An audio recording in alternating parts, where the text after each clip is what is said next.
අයිබෝන් ජයන්තුකත් බැංකුවෙන් ඉඳලා කතා කරන්නේ මේ වීඩියෝ එකේ අපි කතා කරන්නේ ඔයගොල්ලන්ට මතකද මම කලින් වීඩියෝ එකේ කිව්වා මම Planetwatch මයිනර් එකක් ඕඩර් කරා කියලා Amazon එකෙන් දැන් ඔන්න ඒක ඩිලිවර් කරලා තිනවා දවසේ. ඉතින් අපි මේක ඕපන් කරලා බලමු Planetwatch මයිනර් එකේ පැකේජින් කොහොමද එන්නේ කියලා. මේක මේ Amazon පැකේජ් එකමයි තාම තියෙන්නේ. ඉතින් අපි මේ බොක්ස් එක පොඩි බොක්ස් එකක් මේක ඕපන් කරලා බලමු. වැඩි විස්තර. හොඳයි ඔන්න මම පැකේජ් එක බොක්ස් එක ඇරියා ඊට පස්සේ ඒක තව අපිට පැහැදිලිව බලන්න පුළුවන් ද මෙහෙම කියලා බලමු මම මේ වගේ ඔන්න බොක්ස් එක Awair element indoor air quality monitor පොඩි බොක්ස් එකක් ඔන්න මම පැකේජින් අයින් කරා පැකේජ් එක අපි පැත්තකින් තියමු මෙන්න මයිනර් එක අපි හැමෝම බලන් හිටපු Awair element indoor air quality monitor එක ඉතින් මේක තාමත් තියන්නේ ඒගොල්ලන්ගේ ඔරිජිනල් කම්පනි පැකේජින් ඇතුලේ. ඉතින් මෙන්න මේ වගේ පැක් එක පොඩි බොක්ස් එකක්.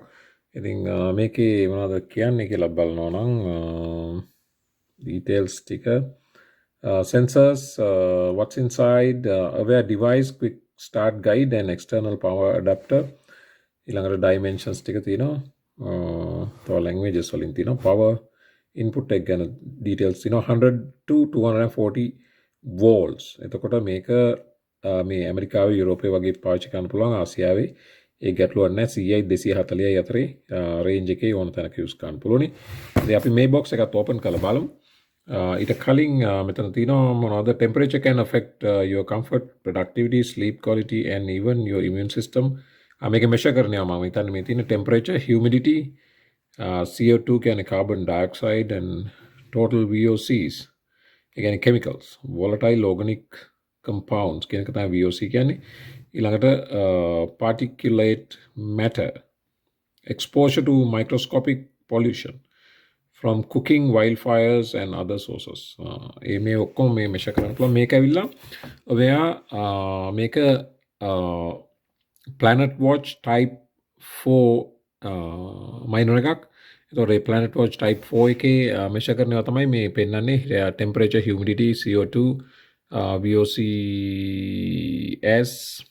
and particulate matters කියනවා ඉතින් මේ බොක්ස් එක අරලා බලමු මයිනර් එක මොනවා වගේද කියලා ඉතින් එකම කාරණේ දැන් මේ Awair element එක ගෙනාවට තව ඉන්න වෙනවා අපිට සති හරියටම දෙකක් මොකද ඒ CEO ගේ ලෙක්චර් එක ඇහුවනම් CEO ගේ දා ඉන්ටර්විව් එකක් කියනවා මේක blockchain එකේ activate වෙන්නේ ඔක්තෝබර් මුල ඉඳලා කියලා. ඉතින් මේ සති දෙක අපිට මේක මේමම තියන්න වෙනවා. ඊට පස්සේ blockchain එක activate වුණාන් පස්සේ තමයි connect කරන්න වෙන්නේ. ඒ අතර ඉතින් ඕගොල්ලෝ මේක ගෙන්න ගත්තා නම් ඔයගලන්ට license එක දැන් apply කරන්න පුළුවන්.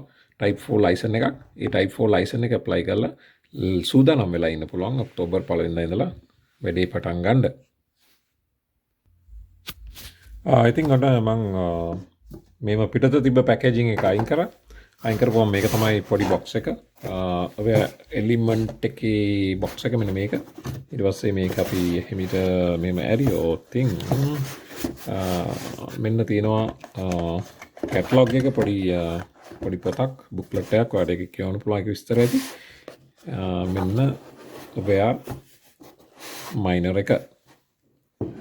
ඉතින් මේක මේ අර මම එදා කිව්වා වගේ පොඩි පොකට් රේඩියෝ එකක් කිව්ව කතාව ඇත්ත. මේක හරි ගුරු බූටි පොඩි මයිනර් එකක්. ඉතින් ගෙදරක ඕන තැනක පොඩි මේසයක් උඩ තියලා මේකේ ඔපරේෂන් පටන් ගන්න කිසිම අපහසුවක් නැහැ. මේ ඔන්නෝක තමයි මයිනර් එක. ඉතින් මේක කනෙක්ට් කරන්න ඇති මේක පවර් කේබල් එකක්. ඔයගොල්ලන්ට ශබ්ද බද්ද වැඩිද වන්දා ඒ වුණාට මේක පෙන්වන්න වෙනවා. power cable එකක් මෙන්න power adapter එක මේක US Canada මේක මෙහෙ ප්ලග් කරන්න පුළුවන් ලේසි එකටම ඔයගොල්ලෝ යුරෝප් ඒෂියා වගේ ඒෂියා වල ඒෂියා කියන්නේ මෙහෙමයි තාම මේ දැන් මේ එක කාරණයක් කියන්න ඕනේ මේකේ manufacturer මේ කියන්නේ blockchain එක නෙමෙයි Planetwatch නෙමෙයි මේකේ manufacturer Asian regulators ලගෙන් license ගැනීමේ operation එකේ ඉන්නවා Planetwatch එකේ support එක ඇතුව නමුත් තාම ගොඩාක් රටවල් ඇතුළත් කරගෙන නැහැ. ඉදිරියේදී ඒගොල්ලෝ කියලා තියෙනවා අපි මේක දැනුම් දෙනවා කියලා මේක activate වෙන රටවල්. ඉතින් එතකන් දැන් ගොඩක් ලංකාව අය පවා මගෙන් අහලා තිබ්බා මේක ලංකාවට වැඩ කරන්නේ නැද්ද කියලා. ඉතින් තවම නෑ. ඒත් නුදුරේදී ගොඩක් දුරට එන්න ඉඩ තියෙනවා. ඉන්සා පොඩ්ඩක් Awair element Twitter page එක ටච් එකේ ඉන්න ඒගොල්ලෝ අප්ලෝඩ් කරાવી ඔයාට මේකේ මොන හරි අලුත් තොරතුරක් ආවොත් අපි දැනගත්තොත් අපිට පුළුවන් දැනුවත් කරන්න. නමුත් කොකටත් ටච් එකේ ඉන්න Twitter feed එකේ ඒගොල්ලෝ ටග් ගාලා ඔයගොල්ලෝ අප්ඩේට් කරනවා. ඔන්න ඉතින් ඔක්කොම හරි මම පවර් කේබල් එකත් ඉල්ලලා ගත්තා. මම හිතන්නේ මෙන්න මේ පෝට් එකට කියන්නේ USB-C කියලා. මේ ඒකයි ඊළඟට මේ normal USB connection එකක් තියෙනවා. මේක laptop එකට ඔයාලට feed කරන්න පුළුවන්.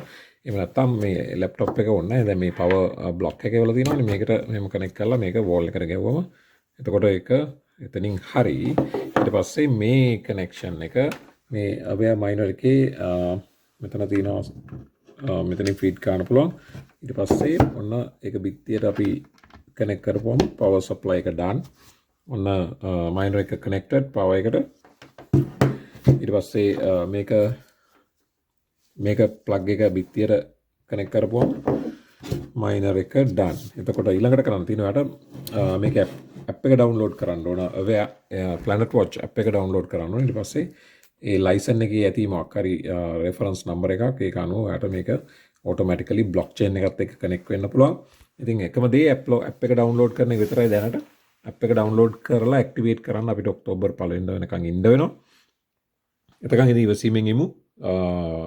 අනිවාර්යයෙන්ම ඔක්තෝබර් ඒගොල්ලෝ දෙන දවස් ඉඳලා mining මම start කරනවා. start කරලා ඔයගලන්ට පෙන්නන්නම් daily revenue සහ monthly revenue. දැන් මම දන්න විදිහට මේකේ revenue එක එදා මම ඔයගලන්ට පෙන්නුවා. ඒගොල්ලන්ගේ white paper එකේ තිබ්බා මේක revenue එක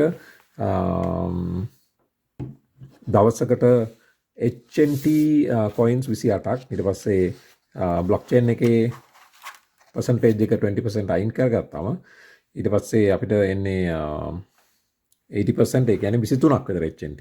ඉතින් price එක විදිහට බලපුවම ඔක්කොම ඩොලර් 5කට කිට්ටුව earn කරන්න පුළුවන් මේ පොඩි යන්ත්‍රෙන්. ඉතින් ඒ කියන්නේ මාසෙකට US ඩොලර්ස් 150ක්. ඉතින් ඒක පාඩු නෑ. මට මේකට cost එක ගියේ මේ extra Amazon shipping package එකට මේ box එකට මේකට ඩොලර් 10ක් ගෙවන්න වුණා. ඊට පස්සේ machine එකට US වලින් ගියේ 149යි. ඊළඟට shipping වලට තව ගාණක් charge කරා. custom අරමේ වගේලා charge කරා. කොහමද ඩොලර් කැනේඩියන් 250ක් විතර තමයි cost එක ගියේ. ඉතින් මාසෙකට US 150ක් වගේ හොයන්න පුළුවන් කියලා කියනවා. ඒක තාම වෙරිෆයි වුණේ නැහැ. වෙරිෆයි කරන්න පුළුවන් මට තව මාසයක් දෙන්න. ඒකට මම ඔයගලන්ට වෙරිෆයි කරලා පෙන්නන්නම්. ඔය කියන තරමට ඉතින් මේක කරද්දි එහෙම අපි දන්නේ නැහැ හරියට. ඒ නිසා ඒ තොරතුරු අපි වෙරිෆයි කරගමු ඉදිරියේ. ඊළඟට මේ පොඩි බුක්ලට් එකක් තියෙනවා මේ. Stay healthy. sensor එකේ information ඊළඟට installation information මේ මම අර පෙන්නුවා වගේ මේ බිත්තියට plug කරලා තියෙනවා. ඊළඟට app store එකට ගියා app එක download කරා. Follow the instructions in the Awair home app. Awair app එක download කරා. App to connect your device. ඊළඟට තව මොනවද කියන්නේ? මේ පිටු හතරක පහක පොඩි booklet එකක්. ඉතින් read me. Make sure your device is within range of your wireless network. Please connect Awair element to 2.4 gigahertz we can normal Wi-Fi එකට connect කරන්න කියන්නේ 5G නෙවෙයි. Awair does not support 5G. For more detailed information, please visit website. If you have any questions, blah blah blah. ඊළඟට මේකේ පෙන්නනවා මේකේ colour එකක්. මේ ලයිට් එකක් ඇති ඒකේ එක වර්ණ එනවා ඒ ලයිට් එකේ. ඉතින් ඒ වර්ණ මොනවද කියලා කියන්නේ green නම් good air quality, yellow නම් fair air quality and red නම් poor air quality, blue කියන්නේ bluetooth, purple කියන්නේ Wi-Fi, white කියන්නේ device setting update. ඔයගේ විස්තර ගොඩක් තියෙනවා. ඊළඟට මේ ස්කෝර් එක පෙන්නනවා air quality ස්කෝර් එක 0.59 අතර නම් poor, 60.79 අතර නම් fair, 80යි 100යි අතර නම් good. මෙන්න මේ dot තියෙන මේ තිත් ගොඩක් ඒ තිත් ගොඩ අස්සෙන් LED වලින් පෙන්නනවා. මම දැකලා තියෙනවා. ටෙම්පරේචර් එක මෙන්න මේ වගේ මේ පොතේ තියෙනවා. ඒක පොඩි ඡායාරූපයක් මේ පේන්නේ. මෙන්න මේ වගේ. ඒ කියන්නේ 82 කියලා පෙන්නනවා. ඒ කියන්නේ good air quality. ඒ වගේ පෙන්නනවා. ඉතින් මේක සාමාන්‍යයෙන් සාලයක ගෙදරක ලිවිං ඒරියා එකේ තියන්න කියලා කියන්නේ. මොකද කුස්සිය කියන්නේ නැත්තම් උයන තැන් කියන්නේ එතන ගොඩක් වාතාශ්‍රය අපිරිසුදු වෙන්න බලපානවා. ඒ නිසා ඒගොල්ලන්ගේ රීඩින්ග්ස් වෙනස් වෙන්න පුළුවන් කියලා කියනවා. ඒ නිසා පුළුවන් තරම් ලිවිං මිනිස්සු වැඩිපුර කාලය ගත කරන තැන්වල තමයි මේක තියලා තියන්න කියලා කියන්නේ. ඉතින් ඔන්න මම පොරොන්දුනා වගේම ඔන්න ඔයා මයිනර් එක ආපු ගමන් පෙන්නුවා අන්බොක්සිං. ඊට පස්සේ මේක ප්‍රොෆෙෂනලි මම කරේ නෑ. උනාට ඔන්න මට පුළුවන් විදිහට මම ඔයගලන්ට කරලා පෙන්නුවා. ඊළඟට මේක කනෙක්ට් කරලා රන් කරලා මේකේ රෙවෙනියු එකත් අපි බලමු. ඉතින් අපිත් එක රැඳිලා ඉන්න දිගටම මේ කරන්න පුළුවන් හැම මයිනින් ඔපචුනිටි එකක්ම මේ channel එකේ අපි මයින් කරන්න මයිනර්ස් ගෙන්නලා කනෙක්ට් කරලා මයින් කරලා පෙන්නනවා. ඉතින් ස්ටෙප් බයි ස්ටෙප් යමු. ගොඩාක් දෙනා ගොඩාක් දේවල් ඉල්ලනවා මට එකවර හැමදේම කරන්න කාලය ගැටලුවක් තියෙනවා. ඉතින් අපි ස්ටෙප් බයි ස්ටෙප් කරමු. ඉතින් වීඩියෝ එක ලයික් කරන්න, කමෙන්ට්ස් දාන්න, ෂෙයා කරන්න. ඒක තමයි මට තියෙන ලොකුම මොටිවේෂන් එක. ඉතින් තවදුරටත් අපි වැඩේ කරගෙන යන්. GPU මයිනර් එකකටත් බඩු ඕඩර් කරා. ඒකත් ඉතින් ඉදිරියේදී අපන්න පුළුවන්. ඊළඟට අනිත් එක මොකද්ද? ඊලියම් මයිනර් එක කර්ලින්ක් ඒකත් මගේ එනවා. ඒ ඔක්කොම අපි ස්ටෙප් බයි ස්ටෙප් කරමු. ඉතින් එවනම් මම මෙතනින් වීඩියෝ එක අමාර කරන්න. ඕගලන්ට ප්‍රශ්න තියෙනවා නම් ඕන දෙයක් අහන්න. තව මාසයක් තව සති දෙකක් ඉවසලා ඉන්න. ඊට පස්සේ මේක කනෙක්ට් කරලාම අපි බලමු. ඉතින් මම මෙතනින් වීඩියෝ එක අමාර කරනවා. සුපුරුදු විදියටම වීඩියෝ එකට ලයික් එකක් දාන්න අමතක කරන්න එපා. කමෙන්ට්ස් දාන්න, ෂෙයා කරන්න වීඩියෝ එක. අනිත් කාරණේ අපිට 20,000 රීච් කරන්න තව 100 ගානක් අවශ්‍යයි. ඔයා මේ මොහොතේ subscribe කරලා නැත්නම් කරුණාකරලා subscribe කරන්න bell icon එක click කරලා අපිට 20,000 රීච් කරන්න උදව් කරන්න. හමුයි මමත් අලුත් වීඩියෝ එකකින් එතෙක් සුබ දවසක්.